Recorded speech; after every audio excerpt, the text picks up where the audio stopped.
Okay, now, a little bit about the history of Los Tecos itself, the group behind the UAG, the Autonomous University of Guadalajara.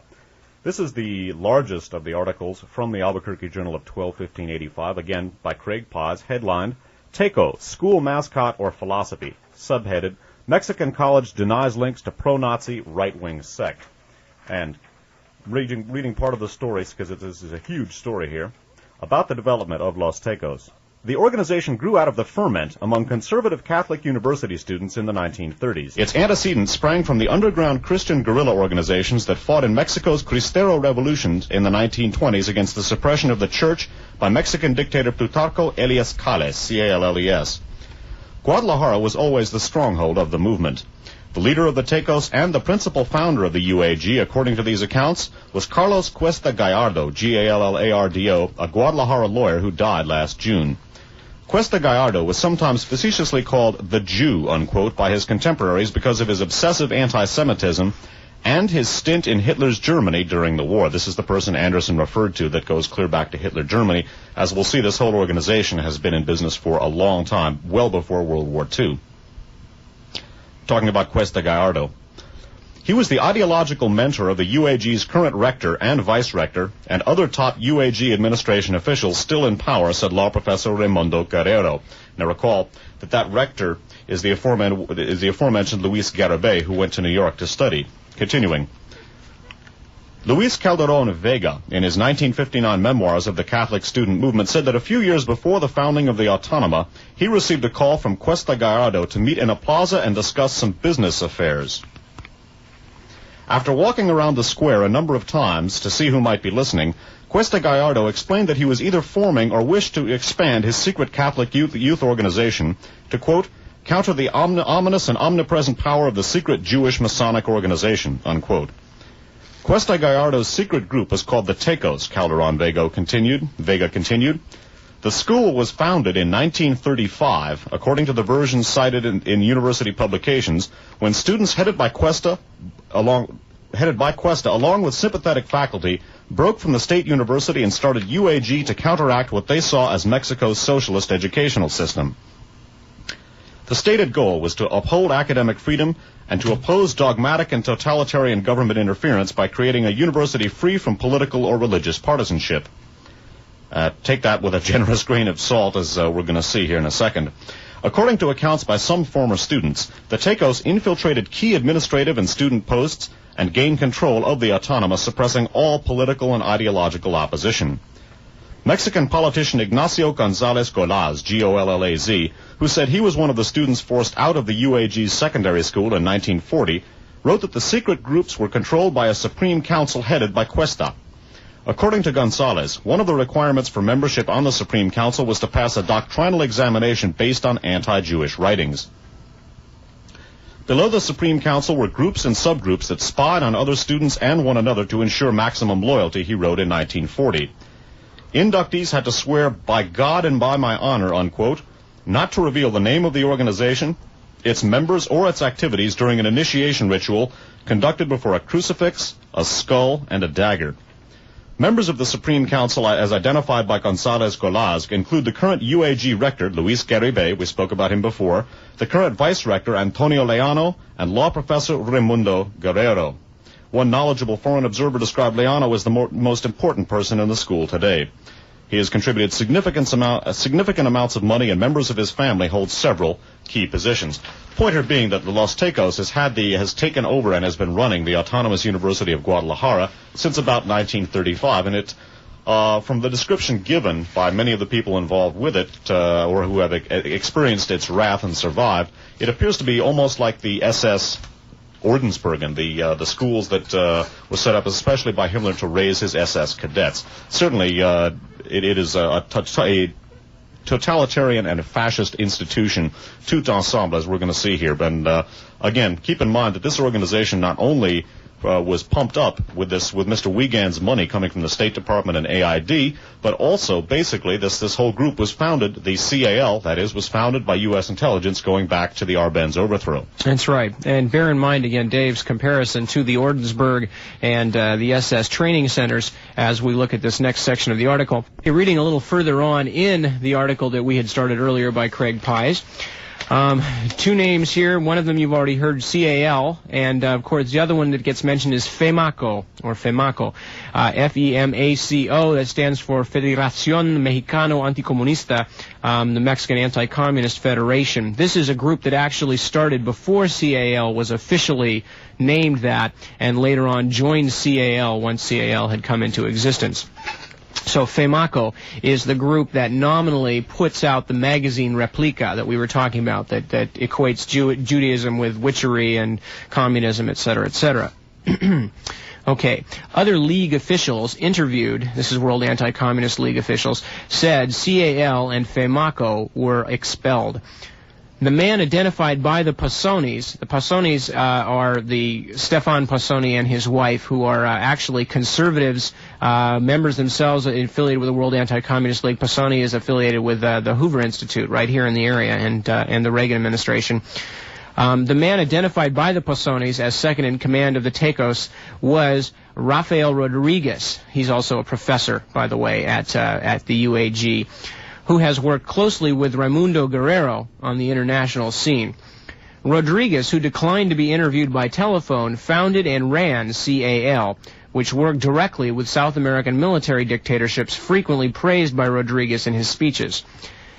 In September 1980, Rodriguez and Argentine and intelligence operatives who made up CAL's organizing committee held a conference in Buenos Aires with the aim of exporting South America's methods of dealing with communism to Central America. Quote, "Our fundamental objective," Rodriguez told the conferees in a speech reprinted in the October 1980 edition of Replica, "is to return home with harsh, concrete plans derived from the interchange of experiences between those in the Southern Cone, who now should know how to solve the problems of communist subversion, and those in Central America just starting to face them." Unquote. The conference itself had the blessing of Argentine President Jorge Videla and other military officials who have been on trial and, I should mention, subsequently convicted for their part in directing the kidnapped murders of 9,000 civilians as part of their internal security efforts. Videla was convicted for his part in the dirty war last week, and sentenced to life imprisonment.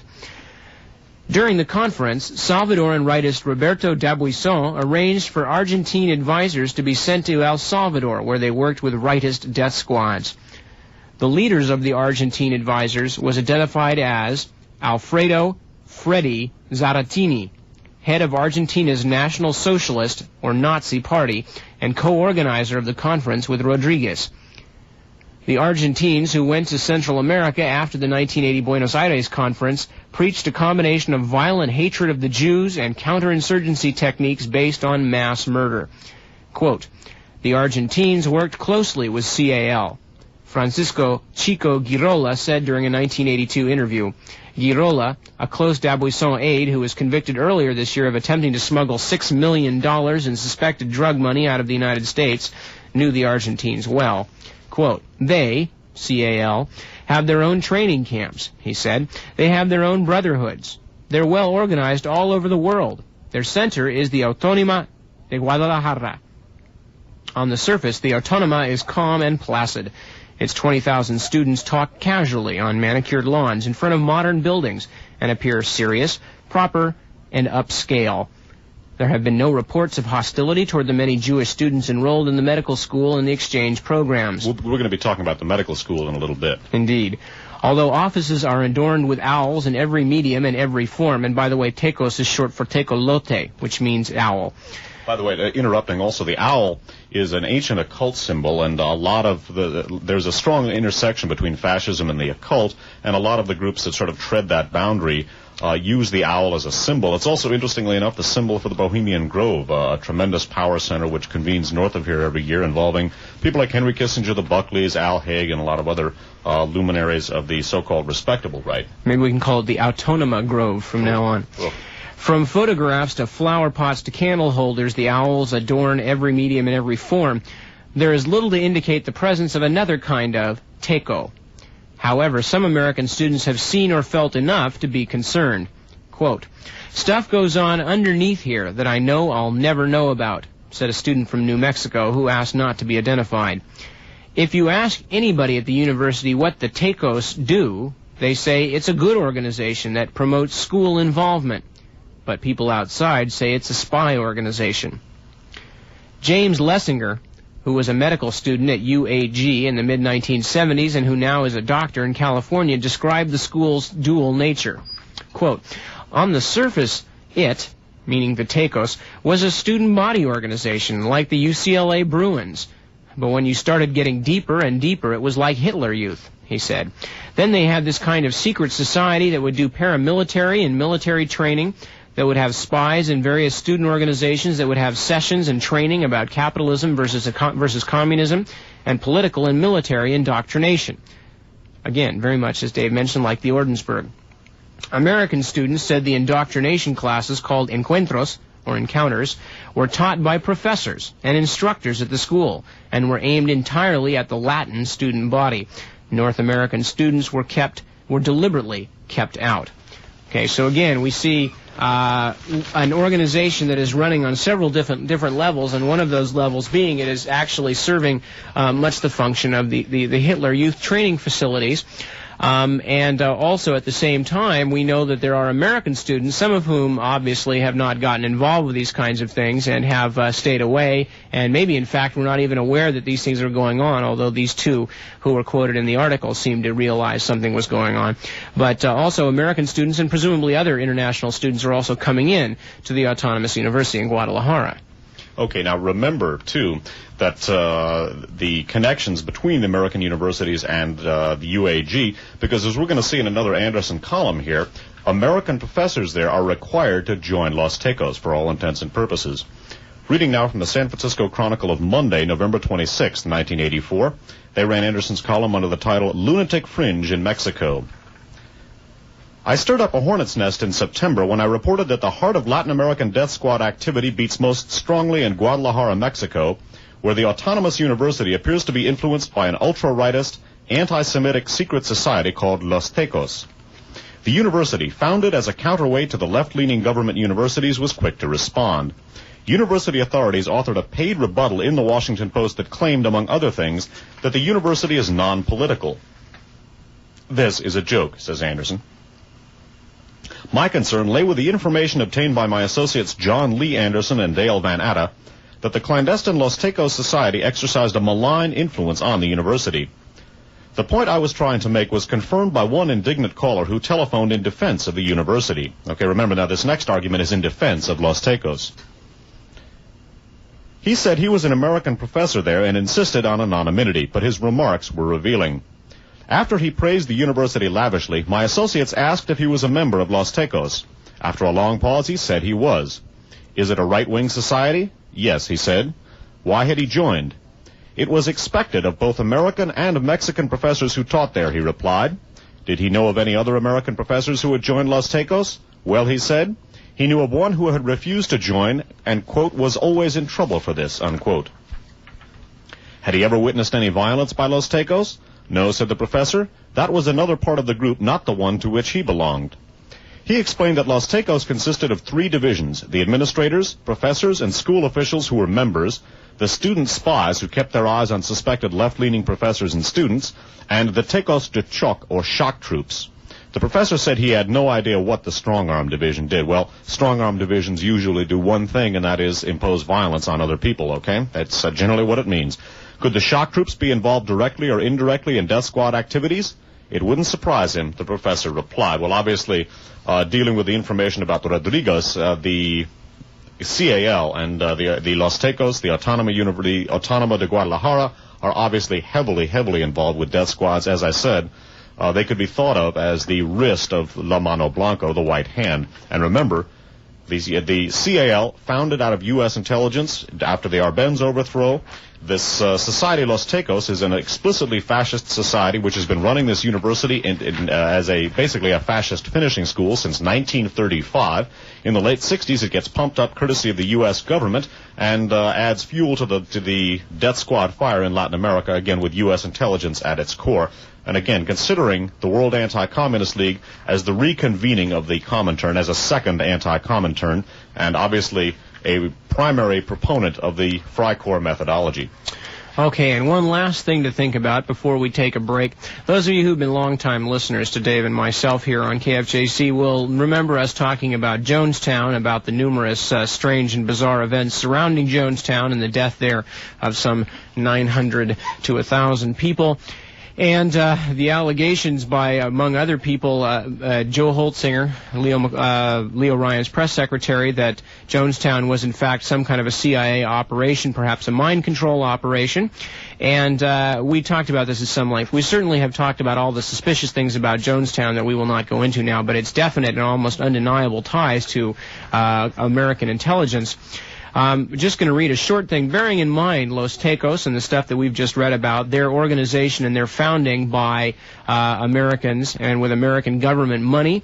The fact that the CIA, or the people who initiated the death squads in the first place in Latin America, and apparently as Dave just read in the last article, the continuing indoctrination of people, faculty members and others, Americans and others, at the Autonomous University in Guadalajara. We're going to consider this very short segment here from a book called 6 Years with God, Life Inside Reverend Jim Jones' People's Temple by Jeannie Mills. Copyright 1979, A&W Publishers in New York. By the way, the Mills, shortly after this book came out, were assassinated in the middle of downtown Berkeley. Well, that's where they lived. That both the Mills, Jeannie and Al Mills, and their youngest daughter were machine-gunned in their own home in an as-yet unsolved killing shortly after this book came out. Okay, now in this book, in the Mills's book, there's a page here that we have reproduced. On this page is shown reproduced a copy of one page of a People's Temple pamphlet called Apostolic Living Today. In this case, it's a little biography of a People's Temple member named Larry Schacht, S-C-H-A-C-H-T. And reading from the People's Temple pamphlet that is reproduced in the book by the Mills, it says, "Now Larry, along with another young man, Steve Buckmaster, who also had a background of drugs, is attending medical college in Mexico, sponsored by People's Temple.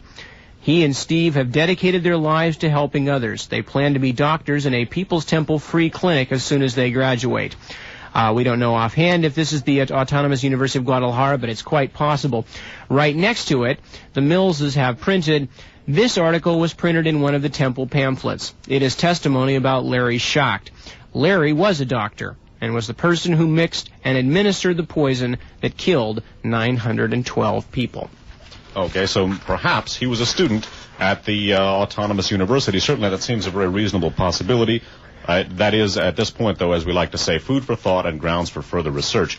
Another little bit of perhaps disgusting, another nauseating hors d'oeuvre here from the fascist Lazy Susan, I guess you could say, is the fact that, again, there's an active program of cooperation between the Autonoma and 13 U.S. universities, and American professors are required to join Los Tecos. So as you observe the Mexican Ordensburgen and consider its contacts with U.S. intelligence, just remember the old saying from the street that what goes around comes around. Okay, and speaking of going around, I'm going to put a couple of songs on the turntable, let them go around Communist League again, and we had started out the first part of the broadcast tonight. For those of you who just tuned in, we talked about its involvement in Latin America starting in 1954 when the CIA put together an army of mercenaries to overthrow the democratically elected government of Guatemala, which we objected to and which United Fruit objected to, and at that point plunged Guatemala into 30 years of probably among the most repressive government in the world, and highlighted, of course, by death squad activity in extremis. And we talked about the origins of the death squads, how they largely came out of that 1954 coup sponsored by the CIA, and how they are affiliated through various Latin American groups, most notably CAL, which we talked about at some length.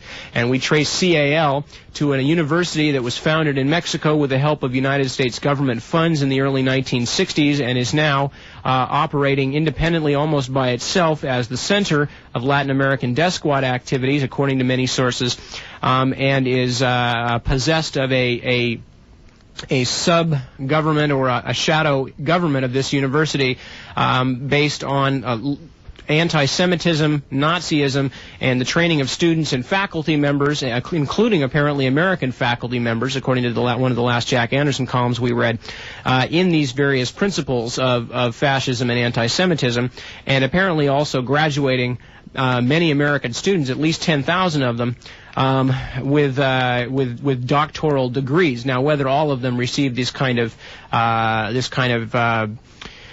training, I doubt, but certainly some of them were exposed to it, and as we mentioned, one of the ones exposed to it was the man who prepared the poison to kill the people at Jonestown, Larry Schacht. That he was, as far as we can tell, it sounded as though that was the university that he attended, was the Autonomous University of Guadalajara.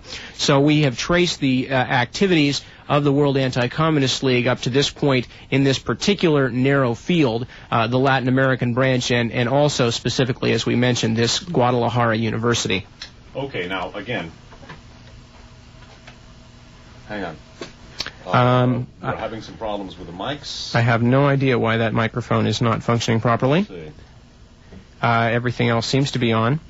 Let's just try one thing here. Just pop them up and pop them down again, and we'll see. Now, let's see. Now, are we coming through? No, not really. Well, let's put the tape. More over-the-counter radio, as we like to put it. Anyway, considering now the WACL as, again, the second anti-Comintern, we're going to take up now a group called the Anti-Bolshevik Bloc of Nations. We're going to begin reading from a section of an essay called The Dallas Conspiracy by Peter Dale Scott. It's an unpublished essay. Again, Peter Dale Scott, a professor at the University of California at Berkeley and one of the top political researchers in this country. In 1971, he published a massive, or actually it's unpublished, but he copyrighted a massive essay called The Dallas Conspiracy about the assassination of President Kennedy. It's a relatively early work, but it's got a lot of important information. Reviewing briefly a section of the Dallas Conspiracy about the Anti-Bolshevik Bloc of Nations, which we talked about before. Again, the next few pages I'm going to be reading a review from Radio Free America number 14, our first program about the World Anti-Communist League. We're going to be taking up the ABN and WACL's role in the assassination of Kennedy, recalling that Mr. Valladares, head of the CAL, and one of the people who's helped steer the conferences resulting in WACL, the lawyer for Carlos Marcello, involved in the Kennedy assassination, as we saw in Guns of November number 1.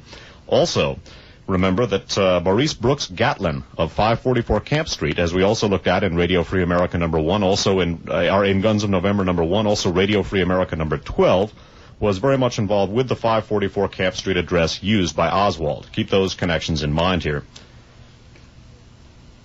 Reading now from the Dallas Conspiracy by Peter Dale Scott. The Anti-Bolshevik Bloc of Nations, or ABN, with its American lobby, the AF-ABN, the American Friends of the Anti-Bolshevik Nations, was similar to, but slightly to the right of, the CIA-supported Assembly of Captive European Nations, or ACEN, with its U.S. CIA front, the American Friends of the Captive Nations, headed by Christopher Emmett. Whereas the ACEN lobbied for the liberation, unquote, of Poland, Czechoslovakia, and the rest of the area between the Iron Curtain and the USSR, the ABN also looked for the liberation of the Ukraine, Armenia, Georgia, Kazakhstan, Azerbaijan, Idel-Ural, Turkestan, and of other ethnic nationalities inside the 1939 borders of the Soviet Union. Recall that in our last program, we took a look at Dr. Theodor Oberlander, a key Gehlen aide, a key SS man who had been very active with the Nazi Ostpolitik and involved with many of these groups which the ABN sought to have liberated from the Soviet Union, actually parts of the Soviet Union which they sought to have broken off from that nation. Oberlander, of course, a key member of WACL, also a member of a group called the Committee for the Preservation of Christian Culture. And that, of course, is an organization that was heavily involved with the Gehlen organization. We looked at that in Radio Free America number 14. We also looked at it in number 13 briefly. But Bunker Hunt of the John Birch Society and of the Aryan Nations, as we looked at, was a key member of that organization with Theodor Oberlander. Again, we looked at that in Radio Free America number 14, also in number 13, both at the end. At the heart of the ABN alliance, continuing now with the Dallas conspiracy, at the heart of the ABN alliance were the resources of two actual post-war underground movements, the Hungarian freedom fighters and the Ukrainian OUN, or underground army. Interrupting, the Ukrainian OUN, or the Banda Ruski, we looked at as carrying on guerrilla warfare on behalf of first the Galen organization and then the CIA-sponsored Galen organization. We looked at that in Radio Free America number 1, right at the end. Key name, a fellow named Frank Wisner, Deputy Director of the CIA, head of the Office of Policy Coordination, who brought the OUN Bandera in. Bandera is going to figure very, very prominently in this broadcast. Continuing with the Dallas conspiracy. By 1960, however, the ABN had come to concentrate on psychological and political warfare. Thus, it competed with Russian emigre organizations such as the NTS, to be discussed shortly, for places in U.S.-supported Psy-war activities like Radio Liberation, later renamed Radio Liberty, in Munich. It also participated in planning for a grand world alliance of world anti-communist forces to be called the World Anti-Communist Congress for Freedom and Liberation, or WACCFL, whose composition is indicated by the 15-man steering committee elected at a preparatory conference in Mexico City in March of 1958. We read some of those names to you last time. The Mexico City Conference was itself called in response to the Taipei Statement of an international group meeting in October of 1957 in Taiwan. Chiang Kai-shek of Taiwan, Syngman Rhee of South Korea, and Diem of South Vietnam were each represented in this steering committee by a top figure in their respective party apparatus.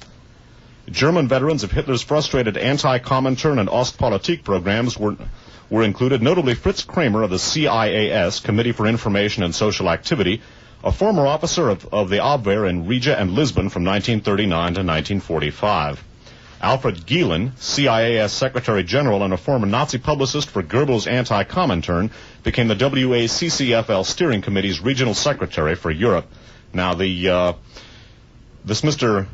Gielen, who worked in turn with Fritz Kramer and who also worked for a fellow named Taubert, Eberhard Taubert, under the Goebbels ministry, and recall that one of the key American links with WACL is the American Security Council, which relies in part on the anti-Semitic files of a man named Harry Jung, who was also part of the anti-Comintern Pact and worked with the Goebbels apparatus in the United States. So we have, at least in the persons of Gielen and Taubert, and their relationship with Fritz Kramer, and in turn their connection to the American Security Council using the files of Harry Jung, what Niptuck referred to as recombinant ASC, in other words, a reconvening of the anti-Comintern nations. Continuing. The American representatives were veteran China lobbyist Charles Edison of the John Birch Society, American Security Council, and Lev Dobryansky, a Ukrainian-American Army Reserve officer and professor at Georgetown University with close links to Army intelligence circles. I would also add that he, under the Reagan administration, became Ronald Reagan's ambassador to the Bahamas. I think he has since been removed. The ABN had 2 of the 15 seats on the World Committee, 1 less than Latin America. Its representatives were Yaroslav Stetsko, Stetzko, briefly a premier of the short-lived Ukrainian Republic at the time of the 1941 German invasion, and Ferenc Farkas, Farkas, the ABN military chief who commanded the army of Arrow Cross Chief Ferenc Salazi, executed as a war criminal against the Russians in World War II. By 1962, both the new anti-Comintern movement and the American Friends of the ABN in particular were profoundly dissatisfied with the Kennedy State Department. Rusk, in opposing the demands of the AF, ABN, and allied groups for a permanent Congressional Captive Nations Committee, and I seem to have lost my sheet here. Oh, never mind, here we go, got it. Okay, excuse me. Picking this up again. Rusk, in opposing the demands of the AF, ABN, and allied groups for a permanent Congressional Captive Nations Committee, went out of his way to refer to Ukraine, Armenia, and Georgia not as nations, but as traditional parts of the Soviet Union, unquote. Rusk did not want the U.S. in the undesirable position of seeming to advocate the dismemberment of an historical state, unquote.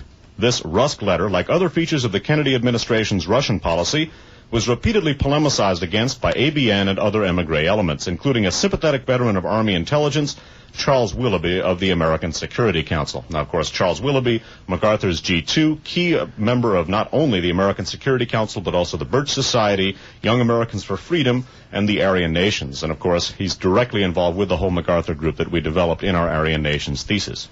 Okay, now, as mentioned here, several members of these Eastern European revanchist groups, of course, the Rusk statements were among the things that they had against the Kennedy administration. They had other things against the Kennedy administration, too, and they had one very large fear, and that was, of course, that John F. Kennedy would make peace of some sort with Nikita Khrushchev, because both Kennedy and Khrushchev had a rapport that had been heretofore unknown between American and Russian leaders. Khrushchev had a great deal of respect for Kennedy, and Kennedy also, in turn, for Khrushchev. And it was probably the respect that these two men had for each other that averted a real catastrophe at the time of the Cuban Missile Crisis.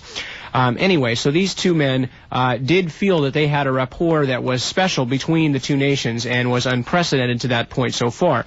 We're going to read about the results of this, and we're going to begin to speculate on the possible results of this that have not yet been accepted as the part of history that perhaps they should have been. We're going to start by reading from a section from a book, KAL Flight 007, The Hidden Story. The book is by Oliver Clubb, C-L-U-B-B. It's copyright 1985 by the Permanent Press.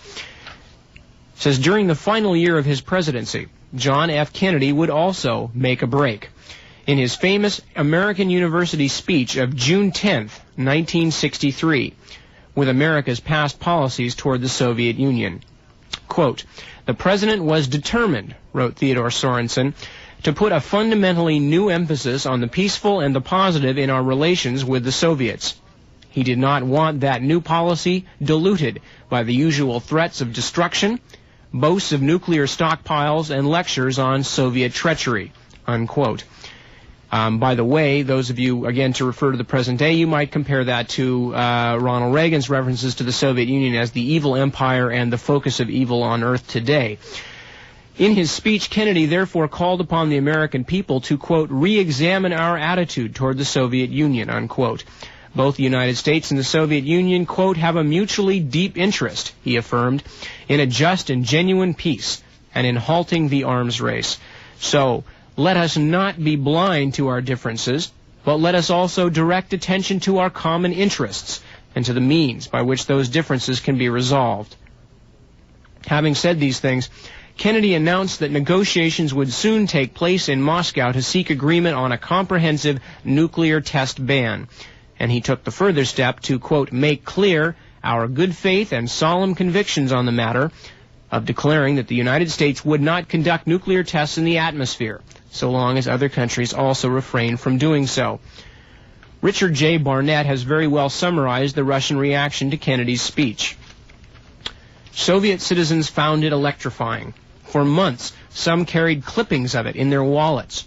It was an appeal for an end to the Cold War. The first speech by an American president in more than a decade and a half to mention that the people of the Soviet Union were human beings and to pay tribute to their bravery and suffering in the war. It marked the first official attempt to exorcise the devil theory that determined official attitudes and public opinion towards the Soviet Union. Khrushchev himself told Averell Harriman, the chief American negotiator at the nuclear test ban talks in Moscow, that Kennedy's address had been, quote, the greatest speech by an American president since Roosevelt. The Soviets suspended their own atmospheric nuclear tests in response to Kennedy's unilateral initiative. And on July 25th, a mere 6 weeks after Kennedy's American University speech, a treaty banning atmospheric tests was signed in Moscow. And I would add that that is virtually the only substantive arms limitation agreement ever worked out between the U.S. and the USSR. You might also bear in mind that at this point that Soviet leader Mikhail Gorbachev has recently said that he has temporarily unilaterally banned nuclear testing himself, and the Reagan administration has said that there's no way that they're going to follow up on something like that it's a gross Soviet trick, et cetera, and that we have to keep testing our nuclear arsenals. So these things are still going on, folks. This is very current and very valid. As we know, continued underground testing was permitted by the treaty. Kennedy, confronted by Pentagon demands for, quote, the conduct of comprehensive, aggressive, and continuous underground test programs, had been reluctant to press for a total test ban. So the arms race continued, and the momentum towards peace, which had been set in motion by Kennedy's speech, was arrested when, on November 22nd, President Kennedy was assassinated. Okay, now, again, President Kennedy had angered the revanchist East Europeans, the ABN, and also people called the Solidarists, who we're going to be talking about, the NTS, in a number of ways. He, through Dean Rusk, his Secretary of State, had refused to endorse the partition program for the southern nationalities of the Soviet Union and the Ukraine. Beyond that, he had worked out the first and to date the most substantive arms limitation agreement ever worked out between the two countries, and was moving to bring relations to the two, basically end the Cold War and bring about a relatively, at least courteous and decent, peaceful, if not affectionate relationship between the United States and Soviet Union. Of course, obviously, that stands very, very much against the ABN and the whole CIA Galen apparatus that we've been discussing for these many years here. Now, one of the details that we talked about in Guns of November number 4, we also brought it up in our first Wackle show, concerns the fact that Lee Harvey Oswald, when he returned to the United States, was met by Spaz T. Rakin, who was the Secretary General of the American Friends of the Anti-Bolshevik Nations, okay? And we're going to continue now with The Dallas Conspiracy by Peter Dale Scott from 1971, and we're going to deal with Oswald and the implications of his connections to the AFABN through Spaz Rakin, and of course, keep in mind the Galen and CIA connections to this group as well. Reading now from The Dallas Conspiracy. Was Oswald ignored by the FBI in New York City and instead met for and cared for by Spaz T. Rakin, the Secretary General of the AFABN? So the report would have us believe, the report being the Warren Report here. But a simpler and less conspiratorial explanation, albeit unprovable, is that Rakin was himself some kind of agent either for the FBI or some analogous agency such as the CIA or Army Intelligence. If he was not, then the contact and or surveillance which one would expect from the FBI had somehow been delegated to a member of a right-wing political organization which, despite its intelligence connections, was directly engaged in a bitter polemic with the Kennedy administration. And of course, right-wing organizations have frequently, as we've looked at, functioned as extensions of the intelligence community. Just witness the Autónoma in Guadalajara and Los Tecos. Continuing now with the Dallas Conspiracy. This polemic, that is the ABN people against Kennedy, this polemic dealt not only with the issue of rolling back communism in Eastern Europe, but also with the politically related issues of a permanent Volunteer Freedom Corps, or U.S.-supported Foreign Legion, a permanent Freedom Academy for training in psychological warfare, and a permanent Captive Nations Committee of the U.S. Congress. Now, of course, keep in mind that the Autonomous University could be looked upon as a Freedom Academy for training in psychological warfare. Also, of course, with the Contras, with the La Mano Blanco death squads, with the people that we're going to be looking at in connection with the assassination of Kennedy, and also the shooting, possibly, of Swedish Premier Olof Palme. And again, hearkening back to our Aryan Nations program, this Volunteer Freedom Corps would appear to be very, very much with us today. And again, the Freikorps methodology being front and center here, the Wackle being the international version of it, the Aryan Nations being the American national version of it. Continuing now with the Dallas Conspiracy. On the first two issues, the AF-ABN position was also lobbied for vigorously by the APACL, that's the Asian People's Anti-Communist League, the Asian branch of Wackle, and also in America by the American Security Council, a private coalition of and of course, as we looked at the American Security Council, the main American link to Wackle. About the American Security Council, Scott writes, a private coalition of industrialists and intelligence veterans which had been set up in 1955 by ex-agents of the FBI. The American Security Council, like Fritz Kramer's sister outfit in West Germany, the VFF, ran security checks on individuals seeking employment in private industry.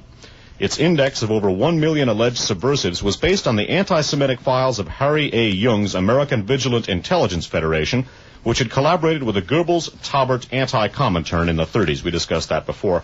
Remember, key names with regard to American Security Council, not only Charles Willoughby, but also Albert Wiedemeyer of the China Lobby and the MacArthur Group, and the Kriegswehr Academy, who we looked at, also of the Reagan administration, and also Patrick Frawley, who is a key Reagan supporter and early financer, also connected with Ed Butler from the WDSU Oswald interview from Guns of November number 1. Continuing with the Dallas Conspiracy. Lev Dobryansky, described in Who's Who as the author of the Congressional Captive Nations Week resolution, and former Army General Charles Willoughby, MacArthur's top intelligence officer, were perhaps the two leading supporters of the ABN and Ukrainian cause. Both men were Republicans associated with Robert Morris and the American Security Council and in interlocking right-wing organizations such as the Young Americans for Freedom Advisory Board. Both men opposed the pro-Russian sympathies of the CIA, that should be taken in quotes, and had connections with the FBI, the Army, and the Army Reserve, which will figure permanently in the Oswald narrative. Dobriansky, who taught regularly at Georgetown University, also taught at the Army's National War College.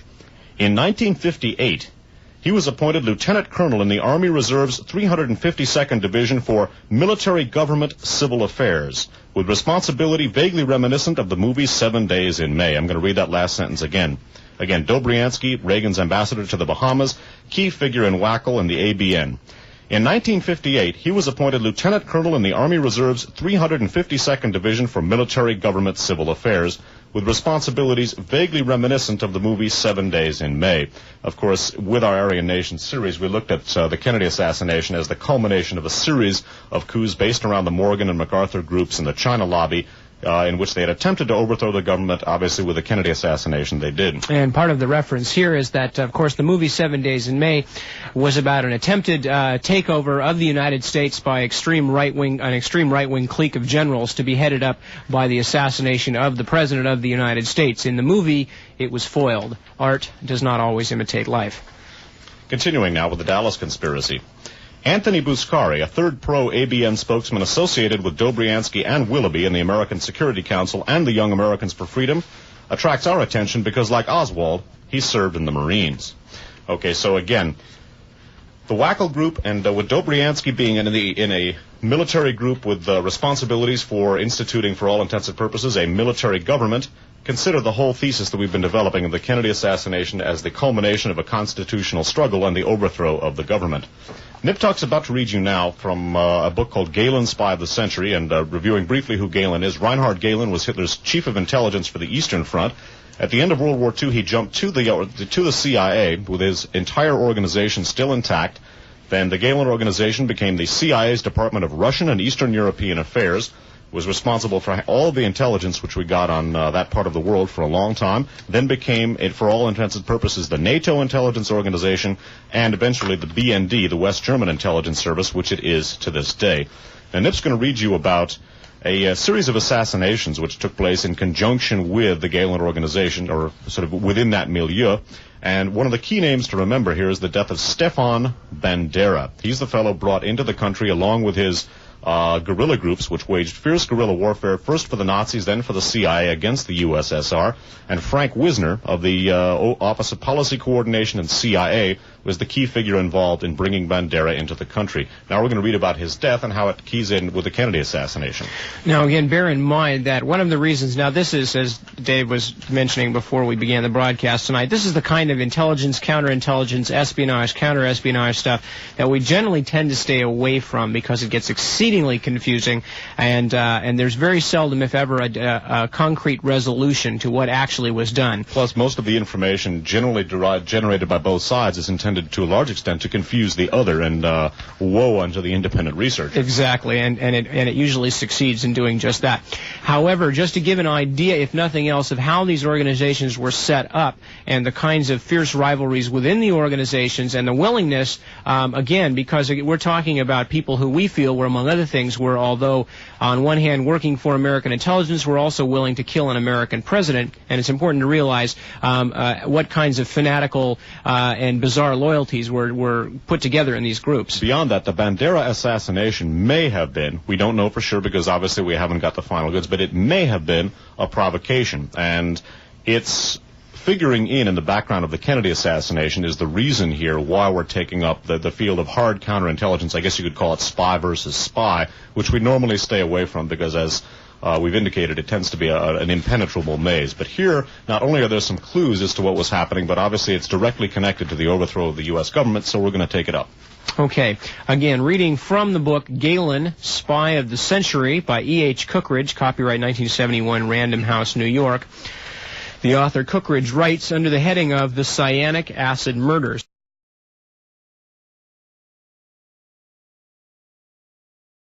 And the principal founder of the UAG, according to these accounts, was Carlos Cuesta Gallardo, Gallardo, a Guadalajara lawyer who died last June.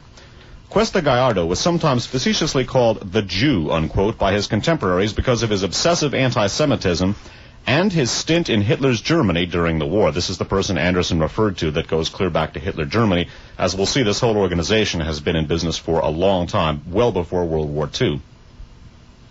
Talking about Cuesta Gallardo. He was the ideological mentor of the UAG's current rector and vice-rector and other top UAG administration officials still in power, said law professor Raimundo Guerrero. Now recall that rector is the aforementioned Luis Garibay, who went to New York to study. Continuing. Luis Calderon Vega, in his 1959 memoirs of the Catholic student movement, said that a few years before the founding of the Autónoma, he received a call from Cuesta Gallardo to meet in a plaza and discuss some business affairs. After walking around the square a number of times to see who might be listening, Cuesta Gallardo explained that he was either forming or wished to expand his secret Catholic youth organization to, quote, counter the ominous and omnipresent power of the secret Jewish Masonic organization, unquote. Cuesta Gallardo's secret group was called the Tecos, Calderon Vega continued. The school was founded in 1935, according to the version cited in university publications, when students headed by Cuesta, along with sympathetic faculty, broke from the state university and started UAG to counteract what they saw as Mexico's socialist educational system. The stated goal was to uphold academic freedom and to oppose dogmatic and totalitarian government interference by creating a university free from political or religious partisanship. Take that with a generous grain of salt, as we're going to see here in a second. According to accounts by some former students, the Tecos infiltrated key administrative and student posts and gained control of the Autónoma, suppressing all political and ideological opposition. Mexican politician Ignacio González Golaz, G-O-L-L-A-Z, who said he was one of the students forced out of the UAG's secondary school in 1940, wrote that the secret groups were controlled by a Supreme Council headed by Cuesta. According to González, one of the requirements for membership on the Supreme Council was to pass a doctrinal examination based on anti-Jewish writings. Below the Supreme Council were groups and subgroups that spied on other students and one another to ensure maximum loyalty, he wrote in 1940. Inductees had to swear by God and by my honor, unquote, not to reveal the name of the organization, its members, or its activities during an initiation ritual conducted before a crucifix, a skull, and a dagger. Members of the Supreme Council, as identified by González Golaz, include the current UAG rector, Luis Garibay, we spoke about him before, the current vice-rector, Antonio Leano, and law professor Raimundo Guerrero. One knowledgeable foreign observer described Leano as the most important person in the school today. He has contributed significant amounts of money, and members of his family hold several key positions. Pointer being that the Los Tecos has taken over and has been running the Autonomous University of Guadalajara since about 1935, and it, from the description given by many of the people involved with it, or who have experienced its wrath and survived, it appears to be almost like...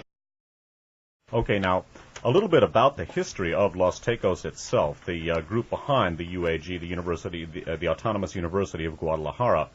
This is the largest of the articles from the Albuquerque Journal of 12/15/85, again by Craig Paz, headlined, Tecos, School Mascot or Philosophy, subheaded, Mexican College Denies Links to Pro-Nazi Right-Wing Sect.